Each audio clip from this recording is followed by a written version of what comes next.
Mic. Camera. Action. Oh, my brother, Ed. Yeah, come on. Come on, say something. Come on, man. Say something. All right. I don't know about this whole 24-hour TV thing y'all got going, but if you are going to go forward with it, this is your man. Smart guy. The Ray Man. I tell you, this guy's got stories. This guy. I got stories. I've lived. Hey, tell him about that dog grooming business you started. No, not that. No, you got to tell him about that.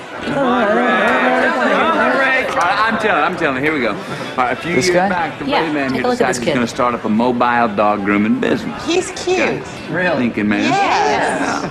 He doesn't want to be like everybody else, right? No. So he doesn't start it in a van or a pickup truck or something like that. No, the Ray Man, he starts it in a Camry. Two-door. So he gets a tub, right? And he puts it in the trunk. He throws the dogs in the tub, slams the trunk, starts driving around, speeds up, stops real quick, turns left hard, turns right hard, get the dogs all sudded up, right? Pretty smart, right? Now, guess how he drives them off? Guess. With the exhaust! What do you say? I mean, we bring him in, we just can't hurt, just talk to him.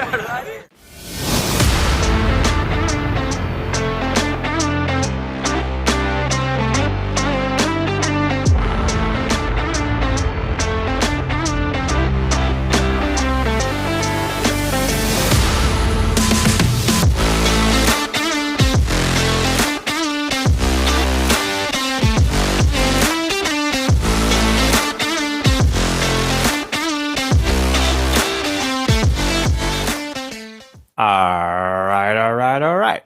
Welcome back to the Filmography, the show dedicated to watching every credited film from an actor's complete back catalogue from past debut through to present day in chronological order. Each episode, I'm joined by an esteemed guest to watch and discuss the next entry from the Focus Filmography and consider how it ranks amidst their career and whether we can trace any typecasting trends or topic traits or theatrical tics. In a change from scheduling, today's guest is your friendly, reliable Spider-Dan. Today's film is Ron Howard's EDtv from 1999. We watch, you listen, and hopefully watch along too. Dan, my friend, thank you so much for once again stepping into the breach and filling a gap in my schedule that I had and taking on a movie last minute. And yeah, just for being here and being you, I appreciate you. Oh, I'm here always to help in any way I can. You've always been there for me, so I always return the favor. So yeah, I'm sure somebody else would have stepped in, but I was like, no, it's mine. I have it. I want it.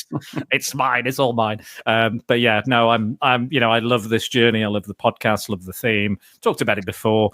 But yeah, if I could be as varied as all the roles that Matthew McConaughey plays, I'd be here every week. But unfortunately, I don't have that kind of range that McConaughey has.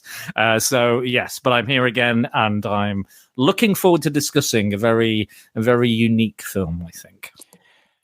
Interesting, isn't it? Because it is unique, I suppose, whilst also being a remake and also being similar to a film that came out just a year before. But it has its own things to say, I think, and it certainly has its own take on this idea of celebrity and reality TV, and that inevitably the Truman Show comparison comes up, which we might as well get your Truman Show factoid out of the way. Yeah. Let's let everyone know there won't be that much comparison to the Truman Show because I've never seen the Truman Show. Shock horror. I've never seen a well-lauded, respected, popular film. Yes, this is another one for our sharing the silver screen with me and Andy. Again, go check that out. I'm sure Jack will link all that good stuff in the show notes. I'm making him do it now. I'm forcing him to do it. So I've got to plug myself, if anything. But no, yeah, I've never seen it. So again, this was one of the first films I kind of put together to do like a Clone Wars comparison, because again, quite famous that these two films came out have a similar topic, similar theme, and again came out very close together, only really a year apart, probably not even that. So I won't be making any comparisons. Feel free to spoil away. I'm not that sensitive about spoilers of films I've seen multiple clips of in my lifetime. But yeah, I won't be actively doing it like we did with that Wildcard, where we pretty much actively compared it with the Burt Reynolds one. I will not be doing it here because I like the work of Peter Weir, and I'm sure it's a very good film. But I don't know. Maybe I'd love EDtv more. You never know. I mean, we will find out when you get around to doing it for the silver screen, won't we? Absolutely. It's an obvious comparison to make, but because there's a central figure who is being followed 24 hours a day.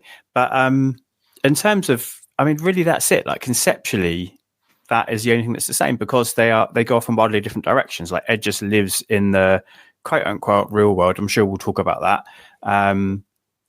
Whereas obviously Truman's world is completely controlled and he's the only one that's unaware of what's going on. So they both had their own take on this idea, I think, and had slightly different things to say. So it's not quite, Deep Impact, Armageddon, Dante's Peak Volcano.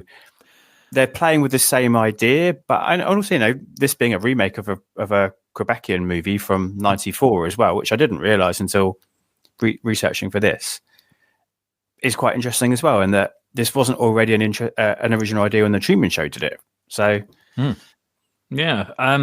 again, I guess with Ed, he's lived in the real world. He knows the real world. He has a sense of his own identity and what is real. And again, I'm currently deep in research of kind of mockumentaries and found footage films for stuff I'm going to do at Halloween. So it's interesting. It's approaching the similar topics of like identity, voyeurism, the blending of fact and fiction, what is reality, what is truth, true TV, and again, this is kind of something that's played upon in this, because again, they're like, oh, it's all true, it's all factual, it's all real, it's all, no editing and all this. But even then, behind the scenes, they're manipulating things.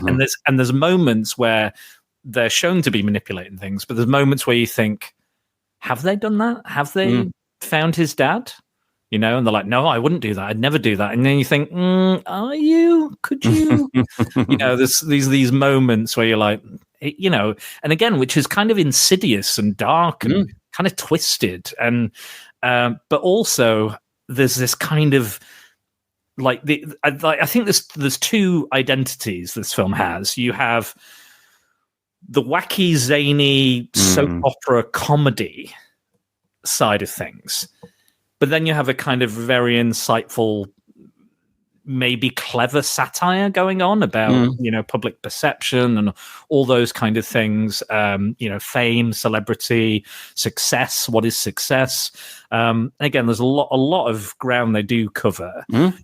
But yeah, I don't know if those two things really blend together all that well. Yeah, that's really interesting. I think there was an opportunity, and we've got to talk about the ending. It feels like a bit of a cop-out ending to me. It feels very sudden, and like there was an opportunity to push this. Like you say, it could have almost gone to like thriller horror territory, and that probably wouldn't have been the right decision either. No, but what they do is weak, and we'll definitely talk about that.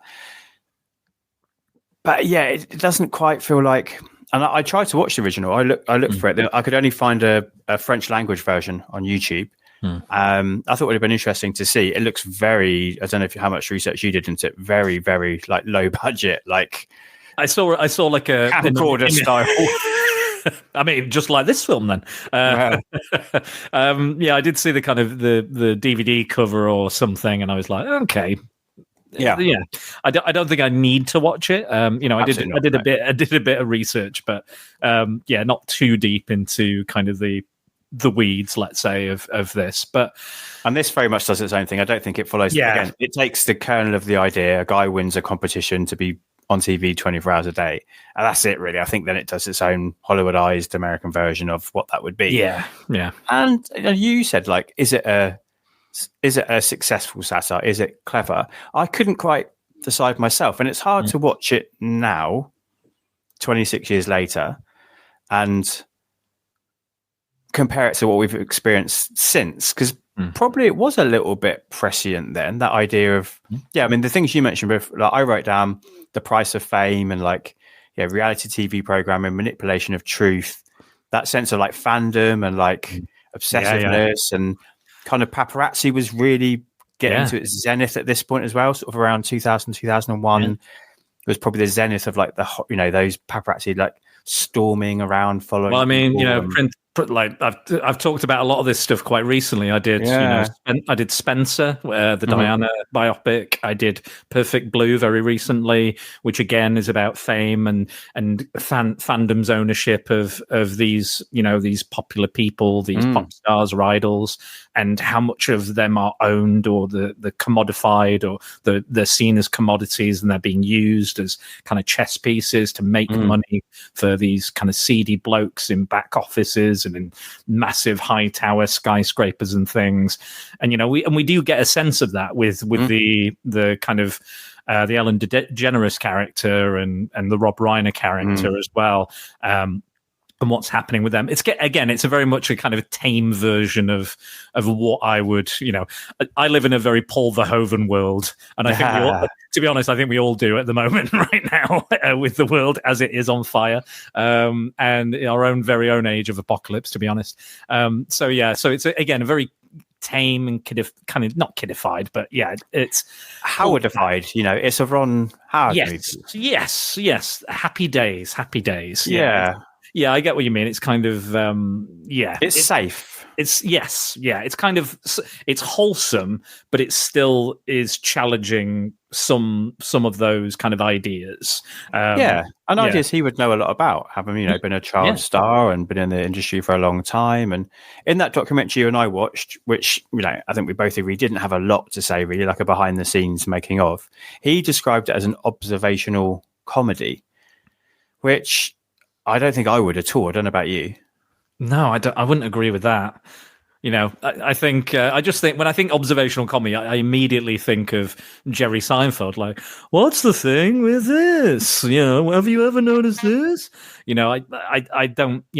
I don't think it's observational because I think it is. I think it's more satirical. I think it's far more satirical than it is, But even then, I don't know if it's a strong satirical because of all the other stuff that's going on. Because again, these characters, it's not particularly funny. Like they say, it's a comedy, but I don't think it's particularly funny. I don't dislike it, and I don't think it's unfunny. I think there are moments and scenarios that are funny. I think there are. I think Martin Landau, I think, is the funniest character in it by far. His line delivery is amazing. Every time he speaks, he's the best thing in it. But there's some moments and some set pieces which are fun. And some stuff where it's like, he's waking up with a boner and he's going to touch his dick. Hilarious, and everyone's like, oh my god, this is. I don't know. It's again, it's not a film that I actively disliked. I don't think, but I did struggle with it. I did struggle with. Well, the idea that Matthew McConaughey is this average Joe, I found kind of hilarious because they're like, he's a slacker, he's not shaved, he's not been married, he walks around with a beer around his neck, But then you go to his house and you see him working out, and I went, no. I'm not. He's got like a full-on six-pack. Yeah, he's like he is as ripped. Like you don't do that if you're doing the average Joe. It's like Arnold Schwarzenegger in Jingle All the Way. He's like, I'm just an average guy, just trying to get a Turbo Man for my kid. It's utterly ridiculous. You can't do it. Like I don't care how many fucking big coats you put on him. He's still insanely ripped. And I think it's the same with McConaughey here. You can't be like, I'm not successful. I work in a video store. I'm a loser. I'm this and that. But again, he's so charismatic and charming as well. So I'm like, why would you struggle to succeed at anything, Matthew McConaughey? I didn't quite buy that aspect. I think that's totally fair. It sort of that part of it to me felt a bit out of time. Yeah. It's interesting because obviously with the French movie being 94, this almost feels like it's 5 years too late. It feels like it should be They're in that kind of slacker, like Clerks, early to maybe peeking into the mid-90s era. Video stores, they're already going out of fashion by 1999. Let's be honest. True. He's wearing like flannel shirts. The soundtrack is very kind of mid-90s, and it felt a little bit displaced out of time, I thought. And it's always hard, isn't it? I guess we have to accept that leading men and leading women are going to get cast in these roles. They shouldn't, I guess, in a way. But then they need to, this character, obviously, of Ed, who is picked, needed to have the innate charisma in order to be able to lead the show, to gain the amount of kind of attention and fame he gets quite quickly, doesn't he? So it's such a balancing act, isn't it? There needs to be and they say there needs to be something about him. There needs to be something, and again, he goes through several rounds of kind of auditions and things like that, and they need to, and that's why Ellen DeGeneres is going, just look at the camera, do this, do that, talk about your life, and again, the real drama that comes out of it, because initially it's just like, we don't know if it'll work because it's just a guy being recorded. What's he going to do? Is it that interesting necessarily? And again, that speech that DeGeneres gives at the beginning, her pitching that idea, I was like, if I was in an office and she's giving that kind of pitch, I bought it. I was like, yeah, absolutely, I saw that. And this is the cusp of all this happening, though, isn't it? Like Big Brother's only a couple of years away, that first season of that. I think the real world you've already had, haven't you? Yeah. So reality TV is on the cusp. And again, it's come a long way, and we still have kind of trash TV and reality shows, and we have friends that do podcasts about Love Island, and but also like we see the dark side of that. Like if you talk about Love Island, there's again. That's why I didn't quite buy the ending, because again, spoilers, here's your Tonya Todd spoiler warning, but at the end it kind of all works out and Matthew McConaughey can go back and live his normal life. And it's just like, and they're all like, oh, he'll be forgotten about, 15 minutes of fame, all this sort of shit. I was like, that's not how it works, because these people need that notoriety, need that fame. And again, the people that have come out of Love Island have not been given the support they need. And a lot of them, unfortunately, have taken their own lives. And it can be a dark and disturbing, and again, like, kind of the Truman Show in a way, from what I know about that, him, going into that, having that kind of world and then going into the real world, is like, must be like being released from prison and you just don't know what to do with yourself. And that's why, and that's one of the things that, there's many things about the ending I don't buy, but that's one of them where he's just like, I can just go back to my normal life. It wouldn't be that simple. It just wouldn't happen like that, and it wouldn't be as easy at that transition, even if you were with the person you loved and cared about. There's no way it's just like happy endings, great, good stuff. It'd almost be worth resurrecting it now, like 26 years later. What happened to Ed? Like the sequel. I'd love to see that. I mean, even a remake or a reimagining of this could work, I think. Again, I probably wouldn't have. I would ground it a bit more and not have the wacky family antics. I would, but I think there's something still to be said about this topic and about. And again, it is prescient. I think it's an important thing to discuss. And, and with the rise of kind of very negative kind of social media presence and the control of social media and the energies that are being put into those negative groups and that negative mindset towards certain groups of people, I think there is definitely something here that's being said. Like, I know there's this new show, Adolescence, which is getting a lot of traction at the moment because it's addressing some real world issues, and people are like, let's show it at schools because this is very important. There's something within this nugget of an idea. Again, I don't know if it works as a comedy, this idea and these things that you investigate. I don't know if it could, Yeah, I guess maybe that's where you start, though. Maybe the better route for this is to start with a bit of toned down comedy and then introduce some drama, and then we end up with it being a tragedy by the end because of the pressures of fame, because of the manipulation behind the scenes, because of the demands that are upon him. I mean, that's probably a more realistic assessment of where this story would go, isn't it? And you're right, that would be quite an interesting modern take on this kind of story, wouldn't it? Yeah, I did because I was really struggling to kind of define the film, like put it into a genre. Because again, like I said, it's kind of this and that. And someone like described it as a melodrama, and I went, melodrama. not at all. It's like, Yeah. fuck no. You know, I'm not as well read as you, Jack, in regards to like film criticism, but I was like, melodrama? Get fucked.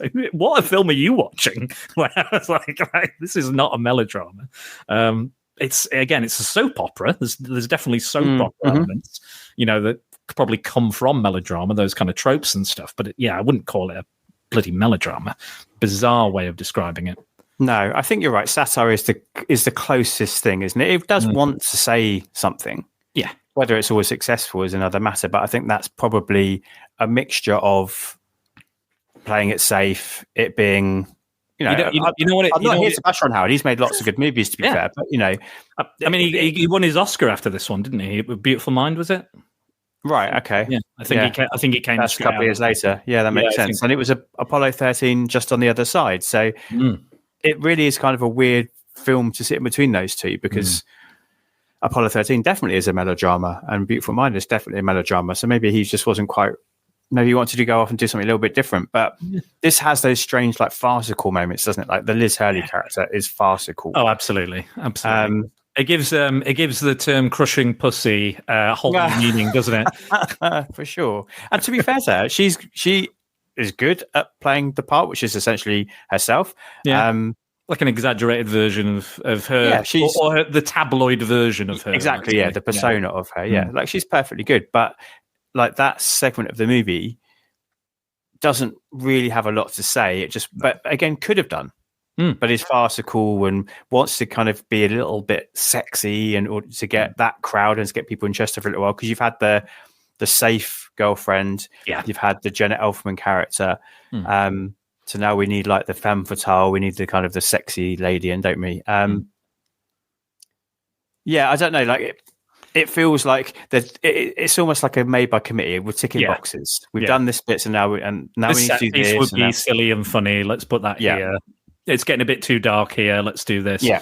But again, I like my darkness. I like my shades of grey. And again, there's there's the moments like you were talking about Jenna Elfman, when the fame is kind of, and the public are falling in love with him, and it's getting a bit dangerous, and she gets knocked over by a guy, and then there's these misogynistic guys that are like, her like saying she's not hot, she's she's got mental issues, very misogynist kind of, it's this like kind of Latinx or Latino chef who's going, you want to get with that girl, she's so hot, do her and all this.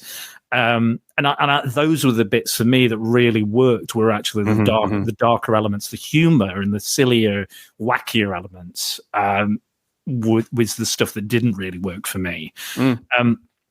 I will say this about the film, though. I don't think I would have enjoyed this film if it wasn't for Matthew McConaughey towing the line between the two disparate elements of this film. I think you are correct. He is charming. He is affable. He is, charismatic. And I think in this film, without him, if there was maybe even anybody else in this film who does not have that charm or charisma, I think this absolutely fails. Again, it doesn't exactly win. It doesn't exactly succeed, but it doesn't fail in my eyes. And I think he toes that line between, like, even during the kind of like, oh, your dad cheated on me, or did he, or what did he do, and what's the lies, and she wore white sneakers and all this wacky weird shit, and whatever Woody Harrelson's doing as well. At one point he's dressed as Bono and The Edge at the same time, which I didn't quite understand. But I think if it wasn't for him, like, again, working in those like dark elements, he finds a way to make this film have connective tissue when I really don't think it does. Somehow throughout, he works his magic throughout this and still keeps it cohesive to a degree. Again, there's a lot on his shoulders, don't get me wrong. And I don't think he monumentally succeeds. I don't think he could, even if he had, the best will in the world. I don't think you can put this film together perfectly. You can fit those two, very different jigsaw pieces together. But that one lifeline throughout this film is him. That's interesting, considering he was first cast and then they built it all around him, isn't it? So clearly they really needed that, what they felt was the right person. in as Ed, and then they started to populate who was going to work with him. Obviously, I get what you're saying about Woody Harrelson. He's in a different movie, perhaps, in the way that he's performing a character. But he's been allowed to be unleashed. But him and McConaughey, you can see this is the first time they're together, and you're like, okay, I get it. Like these guys. Did Ron Howard know something about their genealogy, their genetics? Because again, may or may not be brothers. We may never know. Well, we might be finding out because they've got their new Apple Plus TV show coming up. Really? Yes, it's called. Well, it's called A Brother from Another Mother. So, okay. We'll see. We'll see. I'm interested. Okay. It's fascinating, isn't it? And then you look at certain pictures of them together, you're like, whoa, they really do look like they could be related. Yeah. And that, like, the chemistry they have is good. I will say this, like, I actually think that Woody Harrelson his performance is in line with the rest of the family and the wackiness. And yeah. He's fine. He's fine. He's not, I wouldn't say he's bad, but I think his character is I find his character a bit unlikable, but that's the point. Well, he's a caricature, isn't he? He's a macho kind of like, I'm the best. Because he wants to audition to be the 24-hour guy or whatever, the EDtv, or Ray TV, if you will. But he fails the audition. They see just kind of, it's that classic story where the guy goes to audition but brings his brother along, and they're like, why doesn't your brother audition? And they go, okay, and then the brother gets the part. That whole classic kind of audition story. It's that whole thing. I think he's in line with that, but I think his character is more unlikable. He's like a misogynist, and he's a bit of a dick, and he's writing a book and stuff. My brother pissed on me, isn't it, or something like that? I think, yeah, pissed all over me or something. Yeah, I did think they kind of blended. They've littered the film with these kind of cameos from other famous people. You've got like RuPaul's in there, Jay Leno, Bill Maher. Take him or leave him, but he's there. Definitely leave him. But I thought that was kind of important, given what the story is doing and what they're trying to do. They're trying to paint this picture of this is the real world. Not only he'd be in this kind of celebrity circuit, wouldn't he? Yeah. Michael Moore is in it, isn't he, as well? Yeah, fucking hell, yeah, that was weird. I don't know why he was there. I was like, why is he here? I just went, okay, sure. I guess you've got to have the political pundits. Harry Shearer's in it. I will say the film has an amazing cast. I will say that. Whether they are all used to the best of their ability, I don't think so. But it has a great cast. You've got a cameo from Clint Howard, of course. You've got to have the Clint Howard cameo.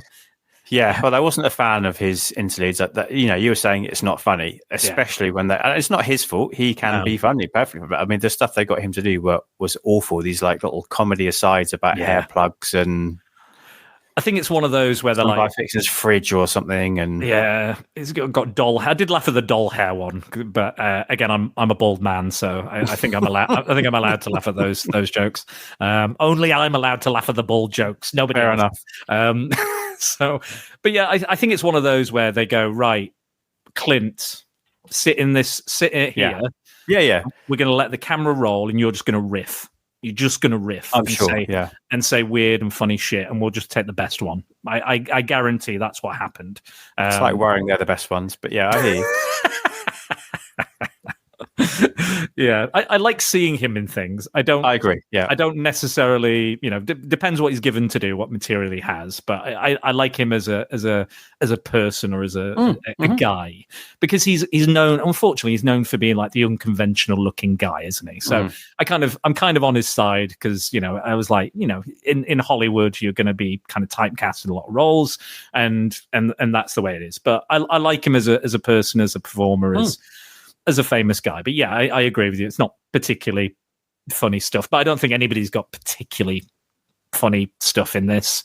No, there's not like a standout. As you said, probably Marta Landau as the stepdad has got the good deadpan delivery lines, and he gets a nice moment of pathos as well when they're talking at the funeral of McConaughey's Dennis Hopper dad. That's a really nice moment. That works really, really well. I was going to Yeah, I was going to bring that up. That moment where, again, they're seeing the kind of darker side of this. The family have all signed the release, so they're all being followed and filmed, and they're all hating it. And again, they share that moment where he's like, "You're my real dad." He's not being let into the funeral because they don't want cameras there, and which is fair enough, to be honest. Yeah. And then he holds him, like very tender, kind of beautiful, like again, very sensitive kind of moment of not very kind of. And again, it's not like, oh, we don't have feelings. We're blokes. We don't have feelings. It's a genuinely heartwarming. And that was one of the moments I was like, fucking hell, this is the Ron Howard. See Ron Howard come through, this weird kind of film topic or whatever he's doing. I'm seeing that shine through. And again, he's the funniest character. I loved him and all that stuff. But yeah, that moment was beautiful. But then when they realize the cameras are on them and they go, and I thought all the stuff with Janet Elfman and Matthew McConaughey worked as well. I thought I agree. The first half an hour, I think, is the strongest portion of the movie, to be honest, where they're figuring out if they can start a relationship whilst he's going through this. It's the first month of him being on camera, isn't it? So I think it must have the worst case of blue balls ever. What was it like? 6 weeks or something. I was like, good man. I don't know why she didn't go on to be. She has a kind of Jennifer Aniston, Renee Zellweger energy. She could have been. I'm surprised that she didn't go on to be a much bigger deal. I know she's solidly worked forever and still does now, but I think she's really good in this. And I used to really like a movie called Keeping the Faith with Ed Norton and Ben Stiller and her as well. I've not seen it for a long time, but yeah, I think that's one I kind of caught late night on like BBC Two or something, kind of like half of it. But yeah, I know what you mean. Definitely. She fits that kind of mold of that kind of girl next door, but with a bit of something about her enough to, she's got a bad case of the what I talked about in my Van Helsing. Oh, she has, yeah. The late 90s, early noughties skinny brow going on. I picked up on that, and that's your fault that I'm now going to notice that. You're going to notice it forever. You're going to notice it forever. That skinny brow. I blame you for that. I'm sure there's a name for it, but I'm not up on my makeup or grooming techniques, as you can clearly see. But yeah, I did notice that. And again, it was kind of distracting. Again, very beautiful woman, very talented, very funny. And again, playing a lot of levels in this as well. I thought she was very good. Her performance, I think, is also particularly good. But again, it's all the other, and again, the executives I don't mind so much. They are kind of cartoony villains, but it works for me. I think it's when it becomes like, it's a sitcom, and it's all the family stuff. And again, I know that's part of the story, and I get that's part of the thing that's, driving McConaughey's, Ed and him looking after them and being close to them and, trying to resolve things for them. And, I get that, but I just think it goes off the rails to weird and wacky, bizarre places. And again, they're like, why is Woody Harrelson and also Matthew McConaughey the only like Texans? Like everybody else is not a Texan. It just seems very. And where are they? They're in San Francisco. Is that right? Yeah, I think they are. Yeah. San Francisco. Like, it's a heck of a move, and I'm pretty sure even Dennis Hopper wasn't particularly Texan when he turns up. I'll be honest, I did chuckle when they do the reveal of the dead dad. Because you think it's because they do don't you? Yeah, you think it's Martin Landau's character who's disabled, he can't breathe, he's got an oxygen mask, which is very blue velvet, weirdly. Yeah, good point. But then it turns out because it's your dad's died, and then I did get a flashback to like Arrested Development where it's like we lost him, that kind of joke. We talked about I think in one of the other podcasts we did. I kind of and that guy, that doctor, he's like an actor and impressionist. I've seen him on Instagram, the guy, I can't remember his name. But yeah, that twist. And then again, I didn't need they kind of, that joke worked where it's the twist because he just rolls around the corner in his nose. I was like, genius, fantastic. But then they're like, they were, the mum cheated on him with the biological dad, Dennis Hopper's character, and then she's like, all the stuff she's doing. I was just like, It's interesting that because I wondered if that was in the script or if it got written in because like they needed something else. Well, I mean, according to McConaughey's biography, that is how his biological dad went. Oh, Was in really? bed with his mum in the middle of still being a man and a woman together. So I wondered if he asked for it, or if it got written in, or to be Maybe. some sort, because his dad had died a few years previous to this. I think in 92 his dad died. So I wonder if it's meant to be a bit of like my dad went out in this, Texan manly way. Let's write this in and have it in EDtv as well. With his boots on. Exactly. Yeah. Chinking his spurs. Yeah. I didn't realize that. Yeah. Maybe. I mean, it's modeled around him, and they were they went, this is the guy, then maybe it was, maybe that was modeled around is, according to Ellen's, his big fat rolling head, as she says, right at the top of the movie. And they do say there's a lot of it, like in that documentary. Again, not a great documentary. It's available on YouTube. I'm sure you'll put it in the show notes. I'm just making a lot more work for you, Jack. Just stick everything in the show notes. I won't, because I can't be asked. Show notes are your thing, not mine. They're not my thing. I'm just trying to measure up to Mike's show notes. I have a template that I change very slightly based on who's there, and that's it. Fair enough. I don't blame you, sir. I don't blame you, sir. This is a man who edited a video till 2 a.m. yesterday after recording after it. So yes, I get your reluctance to do that.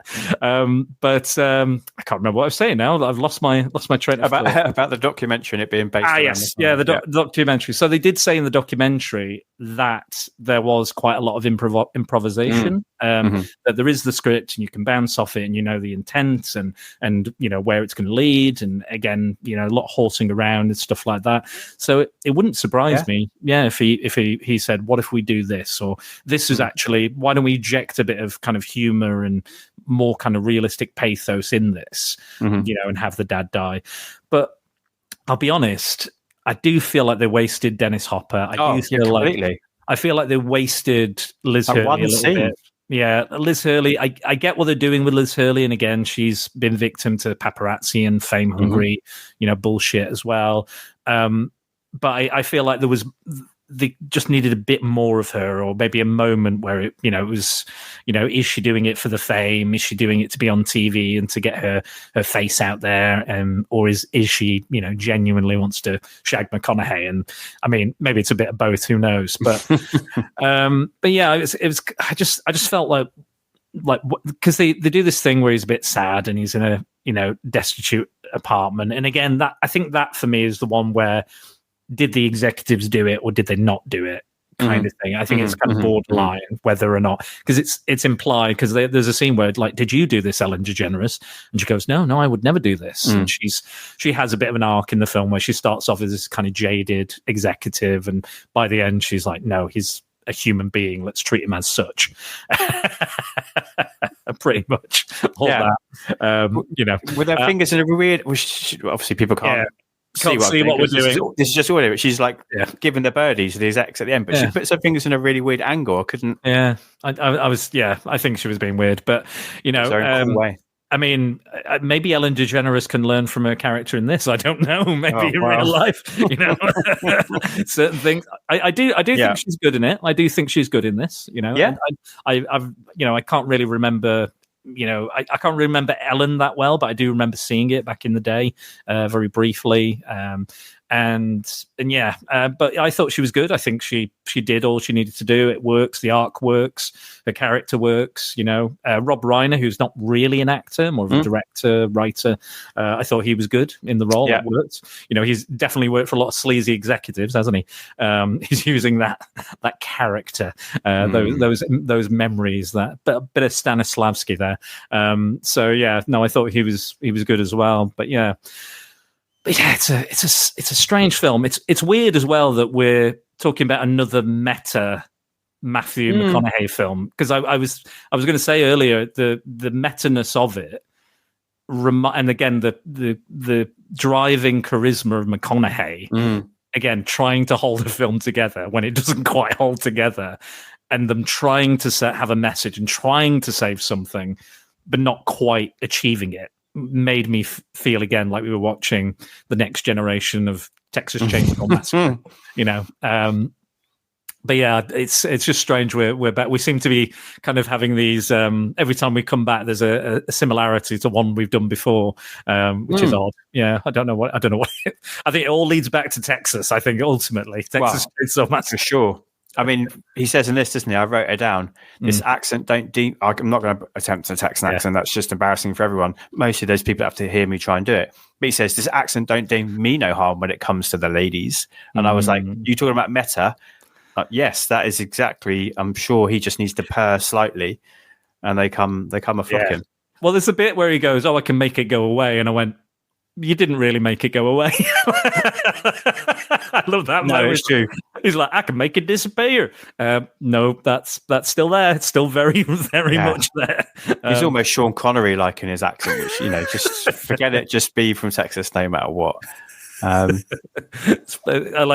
Jason Statham still hasn't learned that lesson. I saw the trailer. I saw the trailer for A Working Man. He's American again. He still hasn't learned this lesson. I don't know why. Have you seen the advert for the? I think it's like the Volkswagen Transporter or something, where he's now reprised the role of Frank Martin. Yeah, I did see that. See that. Yes, again, it's out in full force in that advert as well. Yeah. What? Rule 1. Don't look in the package. Don't look in a fucking car. I had an idea that maybe the film might have worked a bit better if Woody Harrelson's character, if it was like a redemptive arc, like he started off as like a power, fame hungry, misogynist, serial shagger, fitness freak. And then he gets the fame, and then all the kind of negative stuff happens, and then eventually he realizes it's a bad thing. But Ed being a nice guy all the way through is he never really truly gets corrupted, does he? He never. The closest he gets is trying to shag Liz Hurley, and let's be honest. But I kind of. Yeah, I mean, it's Liz. It's 90s era, bedazzled era Liz Hurley. Who could blame us? I do think they kind of recreate the whole Hugh Grant black dress scenario. There's that's true. Where they go to the premiere and the paparazzi are there, and I was like, that's got to be a reference to that, sure. That whole very famous set of photos. Safety pin, wasn't it? Safety pin. Yeah, the safety pin dress. Was that when they started using like the LBD, like the little black dress? Maybe. Actually, maybe I think that she might have invented that, or the paparazzi invented it for her. I don't know.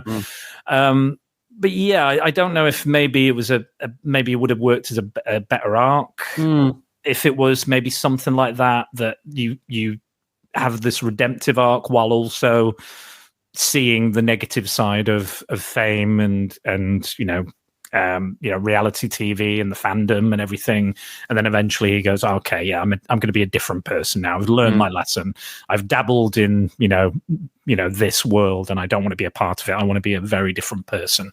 But yeah, I don't. But I don't think the film would be the same film if it wasn't for McConaughey and his performance and that character. But yeah, he doesn't really have an arc. But I will say, I'm glad that he doesn't go I'm glad he doesn't get the kind of fame. He doesn't let fame get to his head, really. For a little moment, he does. He's like, Sherry can get lost, and I'm going to shag who I want, and let's look at this magazine, and you perform to the camera, you do all this. This will be really cool. Do that. It gets to that point, but then it kind of backs off almost immediately from that kind of idea, which again, I think it's a cliche, really. So I'm kind of, in some ways, I'm glad it doesn't do it, but also I kind of feel like I need something more or something else there, maybe, instead of that cliche. No, I agree. I think it's just the only word I can think of. It's just it plays it safe all the time. Yeah. Oh, absolutely. And I think that does come from McConaughey being in the lead, as good as he is, as charismatic and charming as he is, as always. It comes from, Ron Howard being the director. Perhaps without having seen the original, I don't know. Obviously, I think everything just feels very safe. It feels like they don't want to push it anywhere that could be a bit dangerous or a bit controversial or could make its own headlines by, Yeah, true. And I think that has done it a disservice. Ultimately, it does make it quite forgettable. It does mean that, you and I could probably sit here and fix most scenes quite quickly by just pushing it just that little bit further, or just turning left instead of going down the straight path, which just constantly does. So I think it's a shame. It's kind of, I mean, you said soap opera, you said sitcom. I think that's what it is. This is almost like a pilot to a sitcom-y TV show, really, more than it is a movie. And I think that's where the comparisons to Truman Show hurt it, and that Truman Show is definitely a movie and definitely has something to say and make some bold choices and is cinematic. Whereas this, by design, I suppose, is supposed to look like a TV show. Yeah. But it also doesn't do anything that with it. No. Yeah. I think it was interesting when you were saying that the kind of slacker era and stuff and it being a little bit too late. And like the slacker era doesn't scream Ron Howard to me. No, true. Yeah. He's like this wholesome, again, Happy Days, Walton-esque Americana I see him as. And I think there's a Spielbergian feel to his kind of filmmaking and his idea of, you know, what cinema is and what he wants to touch upon and talk about and, you know, show in his films, explore in his films. And yeah, I think it was almost like, oh, this looks fun. Let's play in this playground or this sandbox, but not actually really, you know, be like he doesn't really like. There's a bit of swearing here and there and stuff, but you know, with those Kevin Smith films, they're like absolutely fucking foul mouthed. And this is, again, like you said, it is safe. It's not, you know. Again, it's almost like just as it gets interesting, pull it back. Yeah, you know? Definitely does that. Like just as it gets dark and interesting, and Sherry's like on the floor and she's getting, you know, abused and tussled. It's like, oh, this could go somewhere. But then, oh no, don't worry, he's just gonna do a nice kiss with her. Just have a nice kiss, you know. And yeah, I there are choices that could have been made. Like you said, we would probably find a way to make more interesting choices, but for whatever reason, they don't make those choices. But I think that, and that's what he says in that documentary as well. He goes, "Oh, I'm not here to critique anything. I'm here to observe," or like you said, observational. He's like, I'm here to ask questions or to posit things.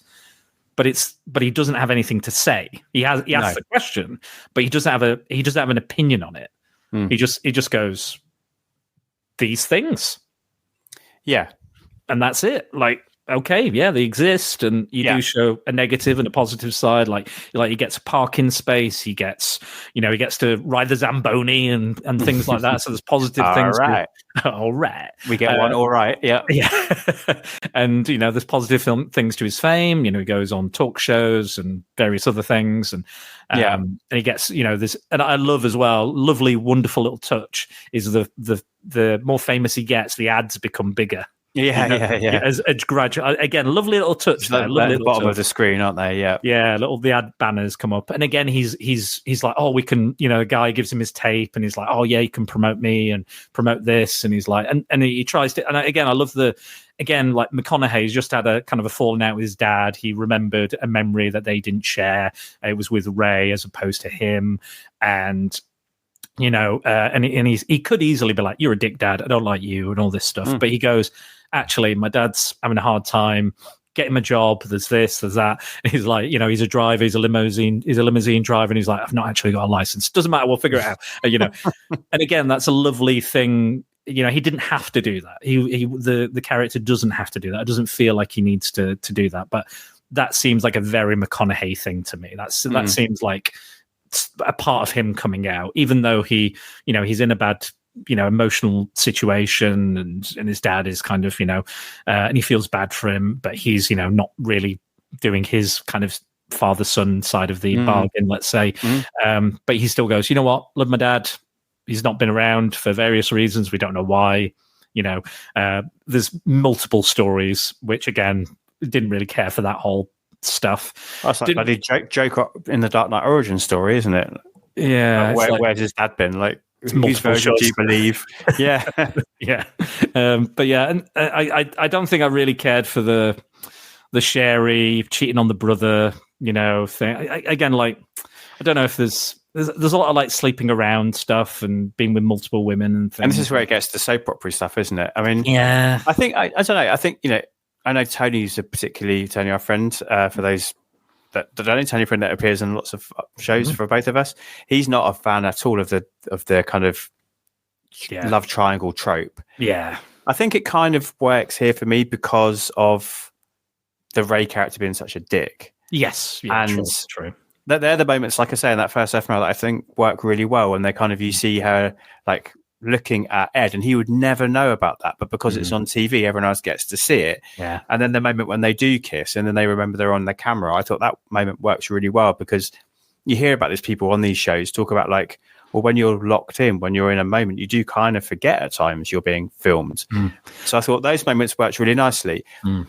I thought it just about got away with that kind of love triangle trait, because then it was done with real quick, and it was like true. Yeah, Ray was pissed off. I know my brother pissed on me, but and again, that's another McConaughey thing. I feel like, you know, his brother asks him to go and talk to her, even though he's clearly an arsehole, clearly a dick. Is still speaking poorly about her, but he's like, "I'll go over, you know, iron it over and sort it out."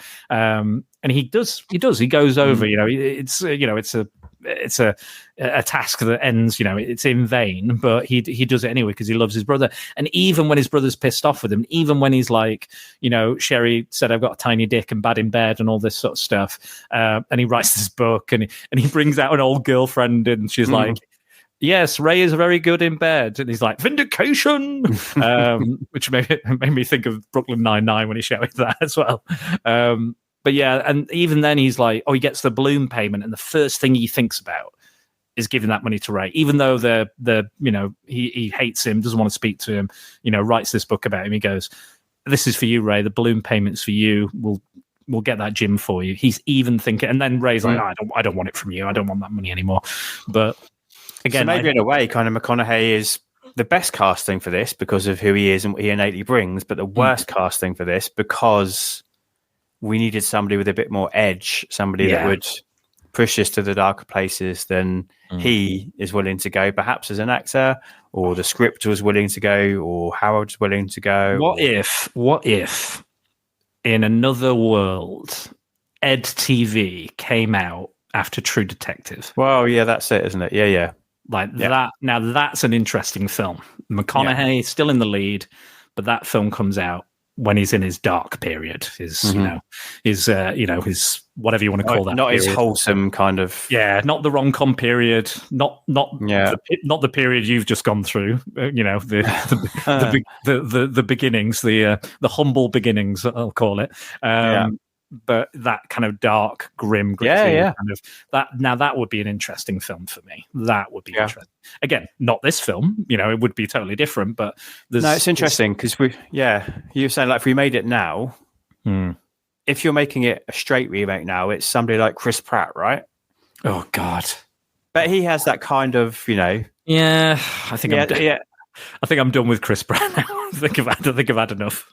But he sort of fits into that mold. He does. Back then. The kind of surfer dude-esque kind of good-looking, charming, affable and charming, and So he would fit that mold, but still would not be the right fit for the kind of movie we're talking about, of course, because we want the darker edge. We want the Robert Downey Jr. version. Sure. And again, not Robert Downey Jr. now. Robert Downey Jr. back when he back when he really had edge. Yeah. So it's interesting, isn't it? I think it's a film that wants to have. I can't articulate it. It wants to have something to say. Eat it too. Yeah, but it wants to do it in a way that, like you said, it wants to offer something, and it wants you to do the extra work to get there. But it doesn't quite take itself far enough along to invite you to take it any further. It's like somebody comes up to you, you're sat at a bar, and someone goes, immigration, and then runs away, and then kind of expects you to talk about it or to say, what's your opinion on this, or how do you feel? You know, are you pro this, or what are your opinions? You know, it's kind of like, you know, it's just lobbing the kind of the idea grenade. Yeah, I was going to say topic grenade into the conversation, and who's going to dive on it, or who's going to avoid it, or who's going to, you know, what have you. But it's just not. Yeah, I think playing it safe is, you put it perfectly earlier, playing it safe is absolutely this. But again, he wants to be risky. He wants to challenge things. He wants to ask questions, but it's not Paul Verhoeven. He doesn't go, this is the world. I'm telling you my opinion of it. If you believe it or if you pick up on the subtext, that is up to you. But this is blatant from me, but if you can't pick it up, then that's your problem. With this, it's kind of like ideas, things. You discuss, you talk. I did really like one thing, which I think is very telling about my own relationship with like trash reality TV. I used to live with a few friends. We used to watch things like fucking X on the Beach and Tool Academy and Playing It Straight and all these kind of bizarre kind of reality shows.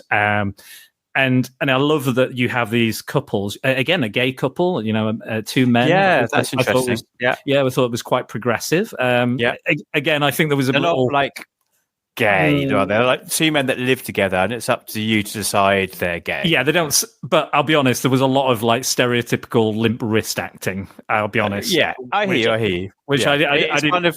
It was stereotypical. I thought the same thing. I was like, oh, okay, wow, 99. We've definitely got this gay couple. But then the more I thought about it, I was like, they're kind of like two men in an apartment together. Yeah. Very camp, stereotypically camp. And again, there was a lot of kind of limp wrist action, which again is of the time, I believe. But again, I think it was fairly progressive. And again, you've got. I quite enjoy it. What I really enjoyed is those kind of the people that are watching and they're getting invested. Like the guy who's like, they're going to have the dad die. The guy's like predicting the show, even though it's a real life show. It's that'll definitely happen. Season 2, that'll definitely happen or whatever. I told you. Yeah. And then you've got the black family, the black couple, and he's like, and again, it's the typical couple who's like, "What shit are you watching?" And she's like, "No, I just really like this show." And it's like, "Oh, what fucking rubbish this is!" But slowly but surely, he's dragged in, and then he's like so invested by like the end of the show. He's like, "Oh, no, we've got to watch to the end," And again, I've seen that, and it's happened to me with partners and stuff in the past. You kind of get pulled into the really shit TV. And again, it's like Dave and Chris doing the Love Island podcast. They initially are like, I don't know about this, and eventually now they're like huge avid fans of that show. And fair play to them as well, and all the success they've had with that. But I like those little moments, those little just showing the world, and growing that kind of world. I think they do fairly decent world building within it. And again, I think the managing to, because they had two different crews, one for the video cameras and one for the regular film cameras. So that must have taken some navigating and an organization from both Ron and the team working on it. I didn't think about that while watching, but like after that documentary, I was like, oh no, actually that would be like a bit difficult for the actors as well, because they're like, which camera have I got to look at? There's 4. Double the amount of cameras this time. Exactly, So I've got to figure out actually where I am and what is in the camera, what is on the lens, what is in the screen, what is in my face, is it my whole body, what have you. So yeah, I can see why it would be a tricky film to make in general, as well. I'll be honest, I did feel the length of the film as well. Yeah, I did as well. I was like, this does not need to be 2 hours. This does not need to be 2 hours at all. And again, I would have cut a lot of the zany shit and the zany, wacky family shit. I would have cut the whole fucking lounge singer stuff. That wasn't funny. Was not funny in the slightest. I would have cut all of that bollocks. So much other stuff. I was like, I don't need this, don't need that. But again, like McConaughey does, he kept me invested. I didn't look at my phone. I didn't go away. I didn't turn it off. I didn't pause. So I was watching it in real time. Some of it I think was like an identity thing again, wasn't it? I think that lounge singer stuff was almost kind of like Adam Sandler-esque. Oh God, yeah. Comedy style stuff. It'd be like John Lovitz's character in The Wedding Singer. Yes, absolutely. And then like Jonah Elfman's roommate felt almost like a Richard Curtis style roommate character. So again, it just felt like Tony Collette would play or something. Yeah, yeah. Like what other rom-commy? Yeah. She's a bit alternative. She's a little bit alternative. Yeah, We don't know how alternative and in what way alternative, but she's got short hair, so she's alternative. Exactly, yeah. And some sort of mixed race. I'm not sure which, quite where she fits. So it felt like, like we've got to stick that in because that's popular at the moment. Late 90s, Richard Curtis is big. Adam Sandler, he's big at this point, isn't he? He has been for sort of the last 5 years. So again, it felt like there's all these elements being thrown in too, that they wanted to try and hit as many different potential audiences as possible without really finding the one audience they needed. Well, this is the one interesting factoid from IMDb that I read was after Truman Show came out again the year before, they went, right, we're not going to worry too much about that because that's a drama. We know it's a drama. We know it's a whatever you want to call it, and this is a comedy. It's a comedy, and we're gonna. And then I remember the trailers for it. I remember it coming out. I remember like TV spots and stuff, and it did look like a wacky zany comedy. Yeah, and I think after. From what the IMDb says, after it was out and it had its success, they went, right, we've got to really push the zany kind of comedy wacky angle. But it's not that either. Like it's not, because there is pathos and genuine human drama in here among the weird stuff. There is moments of that, and again, McConaughey and Jenner and Martin Landau are right in those moments, and even Dennis Hopper to a little degree, but it's not this broad comedy. Again, it's almost it's strange because it might have worked. Would it have worked better if it was broader? But then it's still fairly broad, but it's not funny. But it's not. Yeah, it's I mean, you mentioned Arrested Development, which came along a few years later. True, yeah. That's sort of playing in this world and doing it much more successfully. Been able to be genuinely laugh out loud funny, but also be kind of zany at times and have outlandish characters next to normal people. And so you can do it, but I think it just takes a really clear vision and a really clear voice, driving it forwards, I think. And again, that's kind of a pseudo documentary, mockumentary type thing as well. Very, off The Office and stuff. So it's kind of playing in the same world. But and then again, there is moments of genuine heart in Arrested Development. There is, and it works. But it's almost I think that's a great point you've made there. That is this if it worked, this if it really genuinely worked. And that's Cult Unleashed, and that was never a big success. I mean, wrongly so, because it's fucking fantastic. But it made me think of Peep Show as well. But I think that might be because they played the theme song. Paranoia. Immediately taken there. Me too. Yeah. And also, I feel like playing that song, going paranoia, is like when like. It's like a Zack. I'm gonna riff on Zack Snyder again. When he's like, I need this scene to say this, so I'm going to get a song that has the exact lyrics that I need to convey this thing. Yeah. So I'm going to use that about show don't tell, right? Yeah. Yeah, exactly. It's that whole thing. So it's like paranoia. It's like, he's having a bad time because everybody's watching him. There was a really good gag I quite liked, which was on one of the adverts on the bus. And it was like True TV knows how to give you good ed, which I thought was funny. Another thing I didn't like, which was, again, super fucking cheesy, was the Bon Jovi song in the credits.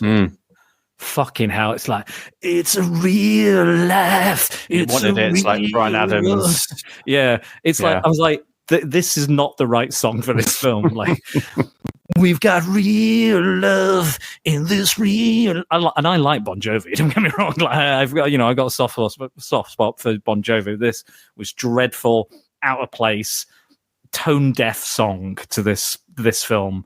And I guess we have to talk about that ending as well, because it's coming so quickly off that ending that probably doesn't help. Yeah. That ending. It's so misjudged, isn't it? Because like Ed's trapped. He tries to leave, doesn't he? And then the execs say, "Well, you didn't read the contract properly. Like you have to stay as long as we want you to, and we can film your family members."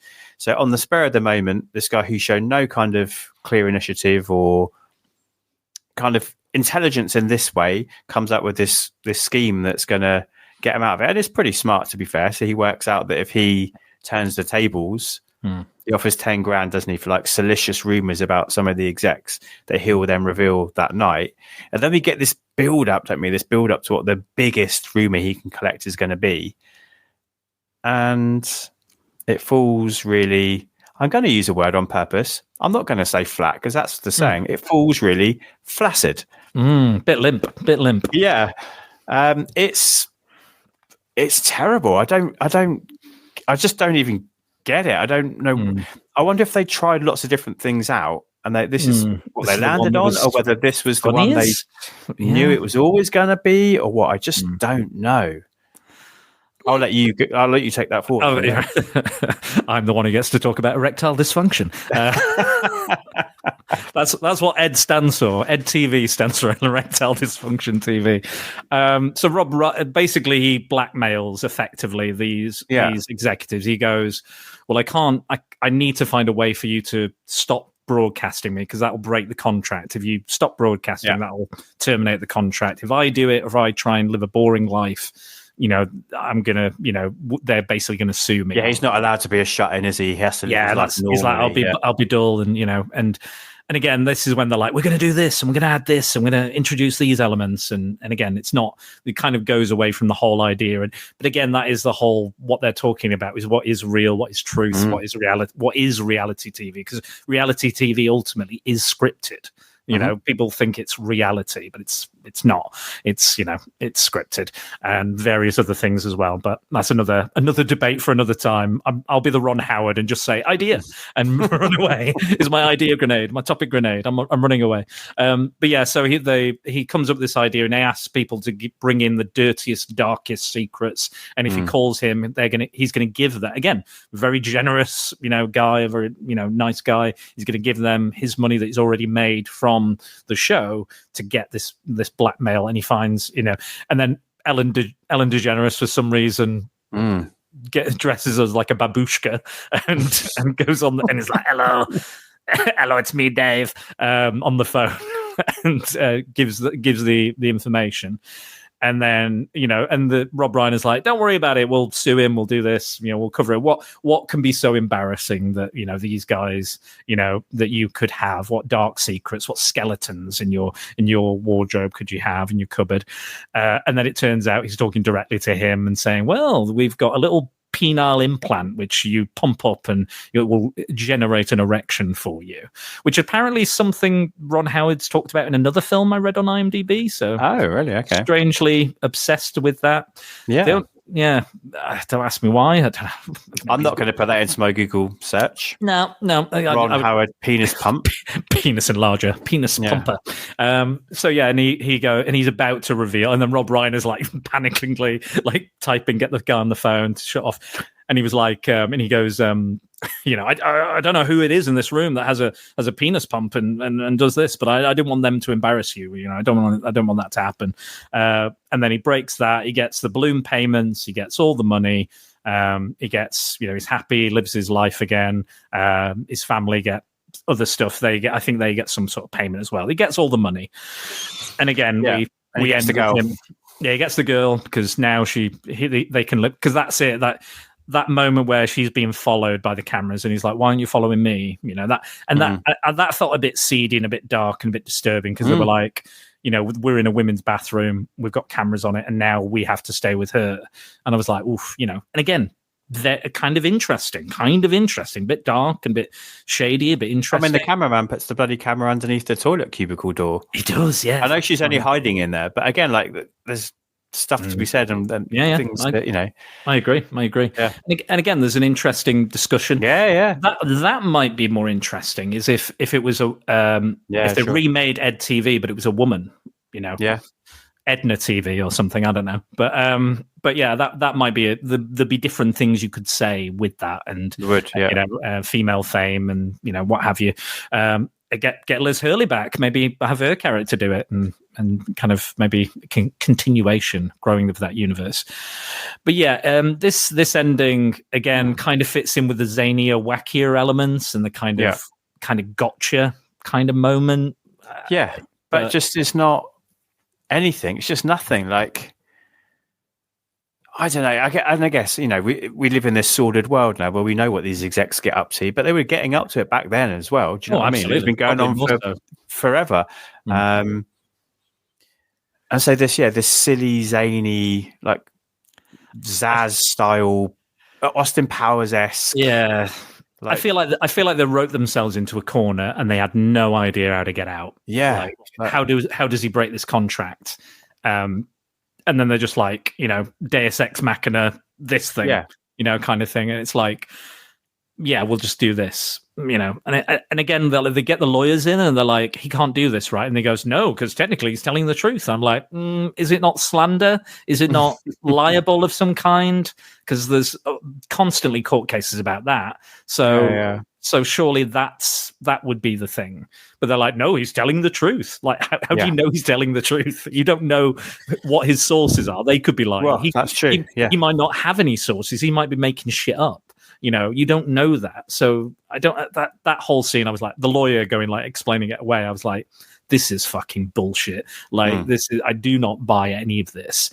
It just felt like, I have this thing with comedy films. Like, the first 2 acts are usually pretty good, like pretty funny. You've got the introduction of the characters set up, and then the thing happens, and then they're dealing with the thing. So I don't know, like, a good example is Coming to America. You set up the world, you set up Zamunda and Eddie Murphy's characters and the whole family and what the situation is, and then he needs to find a wife. And then again, you go to America, you have all the wacky hijinks of America, but then you've got to still end the film. And for me, it's a wonderful film. It's hilarious. I think it's great. One of Eddie Murphy's best. But that last act is dull as fuck because they have to resolve the story, and there's basically no more comedy in it. It's just like, I've got to marry her. I've got to fall in love. We've got to do the reconciliation of the couple. They've got to do that whole shit. And again, all the comedy is sucked out of that film. Like it's just like, let's just fucking get to the end. Let's just wrap it up now. We've had our fun. Let's just wrap it up. But it's literally just like, you just lose something. There's something that you lose because it's the scripted stuff. It's probably the stuff that isn't improvisational as much. It's not Eddie Murphy in Rubber Mask talking to himself, maybe that I find entertaining to a degree. But yeah, you've got to go, this is the arc. We need this to happen. We need this to happen. We need to get to the happy ending. And I think there's stuff like, 40-Year-Old Virgin, I think is kind of a similar thing. You get to that third and final act and it can be a bit tricky to resolve that story, but still in a humorous way, in a cathartic way, in an emotional, resolution, giving it a cool, decent resolution. And I think this film has that problem as well.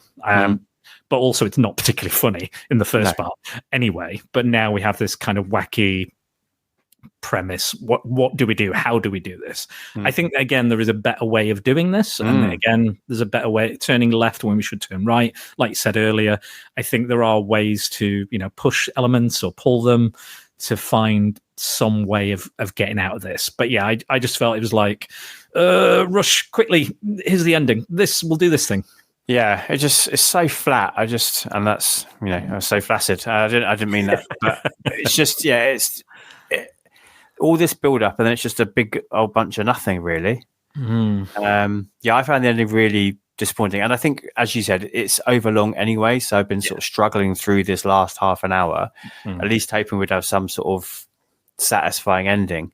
And then you get this, some sort of big comeuppance for the exec, or a really clever way that he gets himself out of the situation, or something that just feels like this, it was worth getting to this build up. And it's, like you said, just a big old bunch of nothing, really. And such an easy, like, this could have happened an hour ago, such an easy out. Like, Ellen had this information all the way through. And I don't know, very, very poor ending. I think that really, I think diminishes even further what is already something which is, a flawed movie as it is. Unfortunately, like you said, Coming to America might end a bit flat, but at least the first acts were like really high level. So and that's going to come down a little bit, but you're already at a pretty middle to low level here anyway, and then you're coming down even further. Again, like Coming to America has the brilliance to be an hour and a half as opposed to 2 hours as well. So I can go, okay, we've had a fucking solid hour of some hilarious stuff. I can kind of forgive this because I kind of know it's got to happen, blah, blah, blah. But it is that kind of moment where I'm like, I can turn off now. But yeah, this has 2 hours and it's not funny. Like it's not like that's hilarious. Hour and a half, yeah, forgivable. The last half an hour, but this is like 2 hours where it's not particularly funny. The two identities don't really mesh at all. Again, it's not. Again, I think it's this thing. Again, we've talked about it before. It's the middle of the road films that are real. Like, if it was really bad, there'd be something to talk about. But if it's really good, there's something to talk about as well. But the kind of middle, the disappointing films, like where it has something, but it's not delivered upon, or it has potential. I think those I find the most frustrating. Again, or being terribly boring as well. And I think this is one of those where it's just like middle of the road. Yeah, completely. Again, I don't think people would watch this and hate it, but I also don't think people will watch it and come away going, "Wow, what a film, life-changing film." And that's the most frustrating thing about it, including McConaughey himself, who fails to mention it almost completely in Greenlight. So I'm afraid there's no extract for you today. Another thing is going on in 1999. I don't know if you remember. It's the famous bongo year. This is Naked Bongo, drugged up, arrested year. So okay. That is the key. I thought you were going to talk about a film. I thought this is personal. No. This is when he was arrested. Oh, right. Shit, I didn't know about this. Do you not know this? Okay, so tell me, he was naked in his house, high as a kite after doing a bowl of weed, playing the bongos at 2:30 in the morning. And then there'd been a complaint, I think, from his neighbour, but he couldn't, because he had his music playing as well. So he's playing along. He'd had some time away recently. He keeps going off in these like kind of spiritual jaunts. One of them was down the Amazon. I think at this point he'd gone off to Africa somewhere. So now he's into playing his bongos and stuff. And then because the police were knocking on the door and didn't hear him, they let themselves into his place and then arrested him. But he refused to put on a blanket or cover himself up because he said it showed his innocence, that he wasn't doing anything wrong. He was just alone in his place. And the whole case got obviously it blew up on media as it was at the time. The whole case got thrown out because the police had no right to go in his place and to arrest him for playing bongos. Yeah. There's quite a famous story.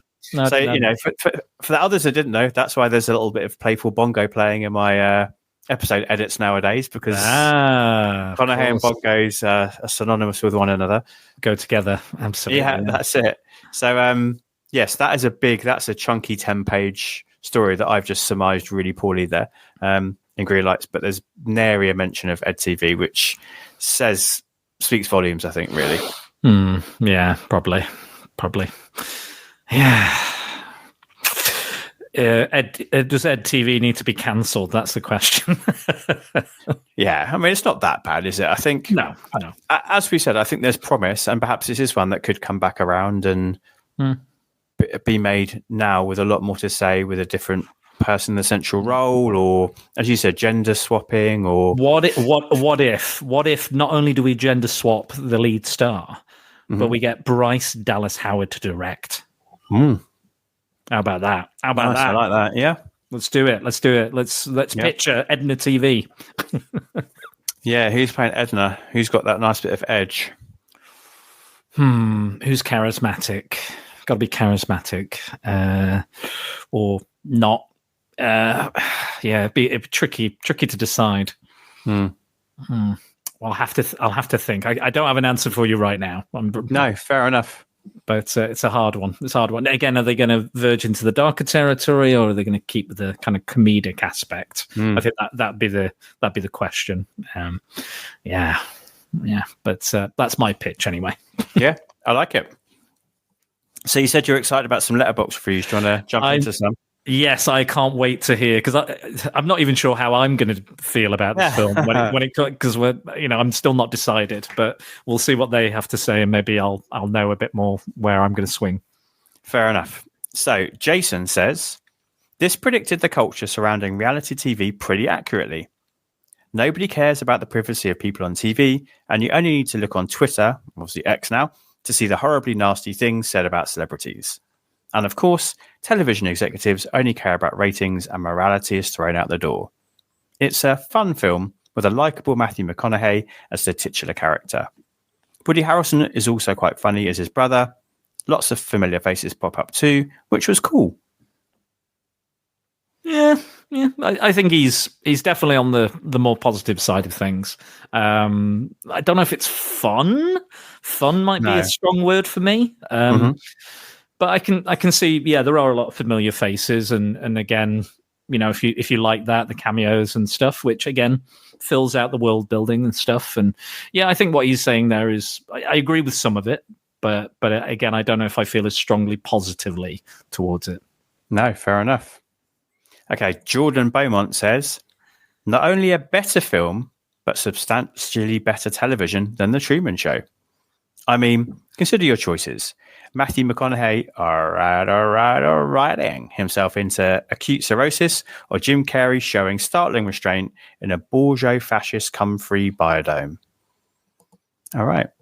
So, not a fan of The Truman Show. I wouldn't mind coming free with Liz Hurley. Oh. Okay, talking about what bits do we keep in and what bits do we edit out?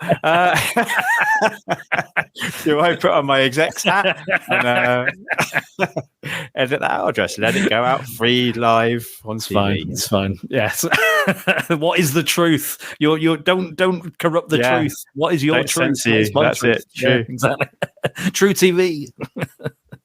I just thought, before we started talking, I didn't know, obviously you hadn't seen The Truman Show, but I thought it was interesting for somebody to go that hard to prefer EDtv over The Truman Show was quite surprising to me. I mean, seeing EDtv, I have not seen The Truman Show, but I have a feeling I might prefer The Truman Show after seeing EDtv.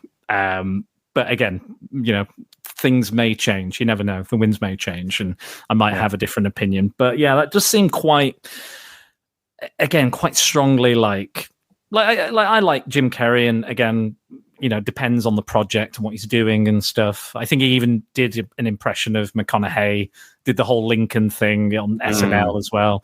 I think you can't really compare the two actors, and I don't know how strongly you can compare the two films. Like you said, it's kind of the small nugget of the idea of someone being filmed 24/7, and then just like wildly different, takes on that simple, minor idea and just extrapolated in different ways.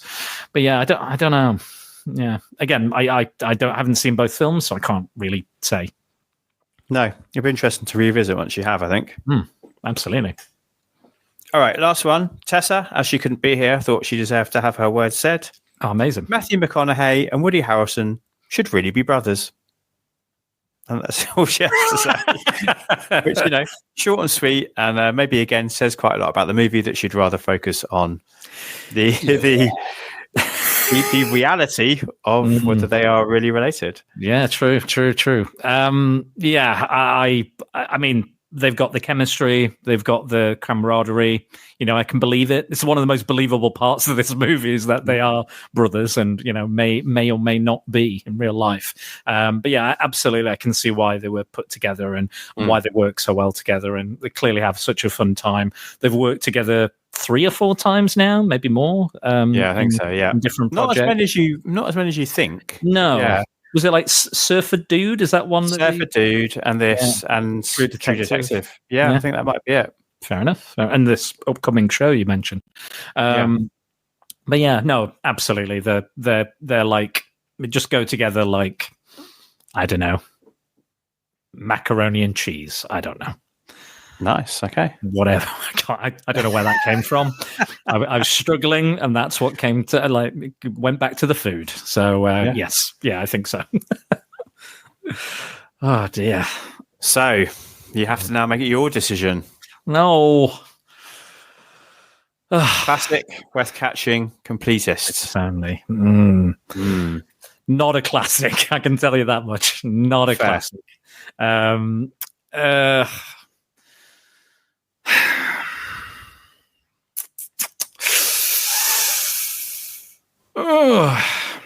Again, I don't think it's a bad film. Like, it's not bad, but it's neither is it good. I think McConaughey is very good in it. I think he keeps it together. I think it works because of him, in spite of all the stuff that's wrong with it. I think it does work to a degree because he's the linchpin of this entire thing. Yeah. But is it worth catching or completist only? I'm gonna say, I know you've had a lot of these, but I'm gonna say completist only, I think. Yeah. So sadly, I'd like to say worth catching, but I think if you it's so hard. Like if it was McConaughey, if it was maybe more McConaughey and there was less weird shit in it, then I might be more. Again, it's a tough decision. I'm only just leaning on completist only, I think. It's very borderline for me. But I think the more we've talked about it, the more you've said about it, the more reviews we've heard and other facts and figures and things, I think it has to be completist only. Yeah, I think in his canon up until this date, it's not offering anything we haven't seen before, and that might have fished it out of that. And as a film, I don't think it's doing enough to make you feel like you have to see it. So yeah, I mean, I said Lone Star was worth catching, and he's barely in that. Yeah, he's barely in that, and that I said that's worth catching, and he's all over this. And again, he's good. He's good in it. Yeah. Again, there's nothing wrong from McConaughey. He does nothing wrong. He does exactly what he needs to do. Some of it's written for him. It's it's structured around him and his lifestyle and his the way he lives his life is modus operandi, whatever you want to call it. But yeah, it's completist only. Again, it's a comedy. It's a satire that doesn't quite work. It's a comedy that doesn't quite work. And the only thing holding it together is it's like that Spider-Man 2 moment where he's holding the train back. That's McConaughey just holding this film together for with his rippling muscles. This average guy with his rippling pecs. I'm so average. I'm such an average loser. I'm never going to succeed. Shut up. You fucker. I don't believe you. But yeah, I think because of that, yeah. Again, very borderline for me, but yeah, it's only worth catching. Fair. It's not. No, sorry, completist only. Sorry, completist only. Yeah, and just not worth catching. Yeah, just by the skin of its teeth. By the skin of its teeth, it's completist only. Now, us completists of your show, what have we got to look forward to? Oh, well, funny you should mention that. I've just finished editing our Age of Apocalypse or Page of Apocalypse podcast. So we're doing Weapon X, the next installment. So it's about Wolverine and this version of Wolverine. And Dave and Max have joined me again, and it's going to be available on Comics in Motion and on my channel. There's a video that I've managed to put some screen grabs of the comics on, so you get a little visual idea to what we're describing. And then I'm going to release an audio version, and that will be a little bit different because it'll have a little stinger, a little unique stinger that you won't get in the video version as well. So the audio, it sounds better in the audio version, but if you want to see our lovely faces and all those lovely comic book artwork panels, you can check out the video version. That will be out. That will be out before this is out. So go check that out. Cool. And then I've got a Sharing the Silver Screen with Andy on Wake in Fright, which is an existential outback film. We're doing another Disney discussion, which again will be out at some point soon. And that's going to be on Lilo and Stitch with we're going to have a surprise guest. So I'll spoil that later when that comes up. But then you are joining me to defend a film yourself, which we'll arrange after this. We won't do the admin now. But you're going to be defending Chris Evans' Push. Push sounds like a really different movie than what it actually is, the way you phrase that. You're defending Chris Evans' Push. It's pushing. He's just walking around, just pushing people randomly. Yeah. Just going like, fuck you. Fuck you. Yes, I will be defending that. I'll do my best. It's been a while since I saw it, but I remember really enjoying that movie. Yeah, I'm interested because I did turn it off, but I don't know again if it was the quality of the film, or if it was I was tired, or wasn't into it, or wasn't in the right frame of mind. But we'll see. Derek is already writing up his review on email, right. So he's gonna have opinions, so that he will share. That's either really good or really bad. We'll find out. But yes, so he's gonna message in and send me another business email. My boss, Derek Esoteric. So no, it's gonna be a busy few weeks. I've probably not had the best start to the podcasting year as I wanted, or maybe not felt as I've covered enough ground or got kind of the wheels turning. But I think we're moving on again. I was ill for a bit and falling behind on stuff, but yeah, it's getting better and things wheels are turning now. There's been a lot of delays and other shit as well. Pump working, Dan. Yeah, I don't have a problem there. I don't have a problem. I've never had a problem with that. No, I don't know what you're talking about. I don't know what you're talking about. Like, is that the most embarrassing thing in the late 90s that you can't get an erection? Is that really? I guess so. Not that you were like into dressing up like a baby and wearing an adult diaper or something. I'm sure there's weirder things you could, or more much. Odder things, you're into feet or something, but that seems quite normalized now. I don't know.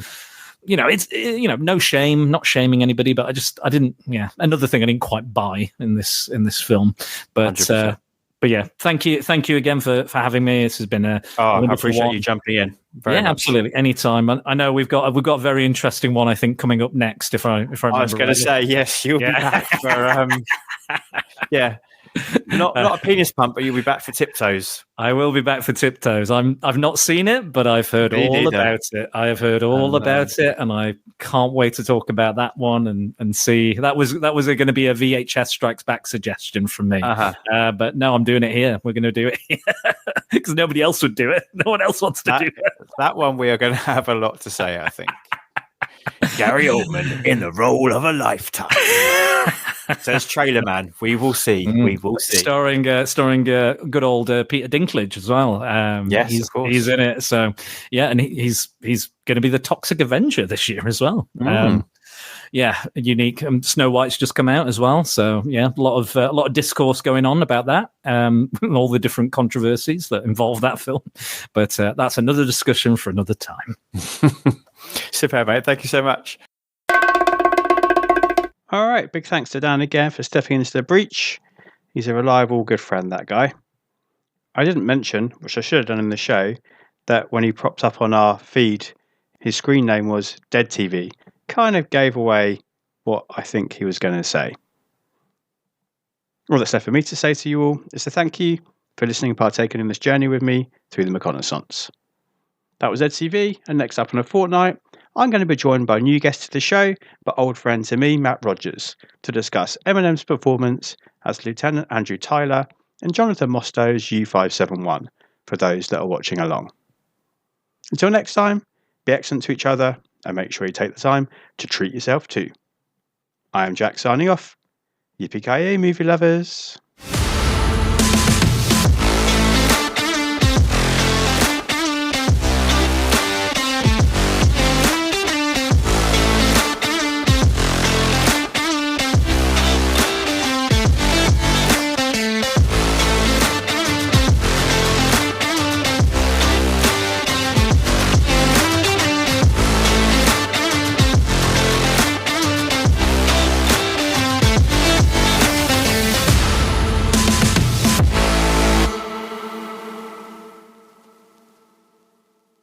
You just gotta keep living, man.